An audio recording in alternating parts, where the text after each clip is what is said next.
అమెరికాకు మోదీ ప్రభుత్వం సరెండర్ అయిపోయిందని విమర్శించారు సిపిఐ జాతీయ కార్యదర్శి రామకృష్ణ. ఎఫెన్స్ ఫైల్స్ వచ్చాక మోడీ ఏమి మాట్లాడలేకపోతున్నారని అన్నారు.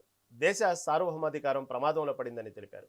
దేశాన్ని అతలాకుతలం చేసే విధంగా మోదీ పాలన జరుగుతుందన్నారు.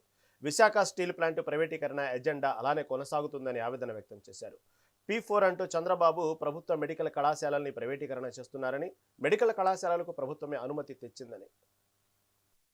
2014లో నరేంద్ర మోడీ ప్రైమ్ మినిస్టర్ అయ్యే నాటికి భారతదేశానికి ఉన్న అప్పు 55 లక్షల కోట్లయితే ఇవాళ 214 లక్షల కోట్ల రూపాయలకు నువ్వు అప్పు పెంచావు. దానికి నీ దగ్గర సమాధానం లేదు. 14 లక్షల రూపాయలు ప్రతి సంవత్సరం నువ్వు వడ్డీ కడతా ఉన్నావు. కాబట్టి దేశాన్ని దౌర్భాగ్యంలో తీస్తూ ఉన్నావు. మన అన్నిటికంటే బాధాకరం ఏమంటే అందరూ కూడా ఒప్పుకుంటాం భారతదేశం గ్రామీణ దేశమని. కానీ నువ్వు గ్రామీణ ప్రాంతాల్లో అభివృద్ధి కోసం ఖర్చు పెట్టే దాంట్లో 53,000 కోట్ల రూపాయలు ఏకాఎకిన బడ్జెట్లో తగ్గించావు. చివరికి గ్రామీణ ఉపాధి హామీ పథకానికి పేరు మార్చడమే కాకుండా భారాన్నంతా కూడా ఇప్పుడు రాష్ట్రాల మీదకి దోస్తా ఉన్నావు. ఈవెన్ తెలుగుదేశం పార్టీ కూడా దాన్ని వ్యతిరేకించే పరిస్థితి వచ్చింది. గతంలో 90% కేంద్రం నిధులు ఇస్తే 10% రాష్ట్రం భరాయించేది. కానీ ఇవాళ దాన్ని 60% కేంద్రము, 40% మీరే భరించాలని చెప్తా ఉన్నారు. తర్వాత ఏ జిల్లాలో పని పెట్టాలి, ఏ గ్రామంలో పని పెట్టాలనేది కూడా నేను ఢిల్లీలో కూర్చొని డిసైడ్ చేస్తానంటావు.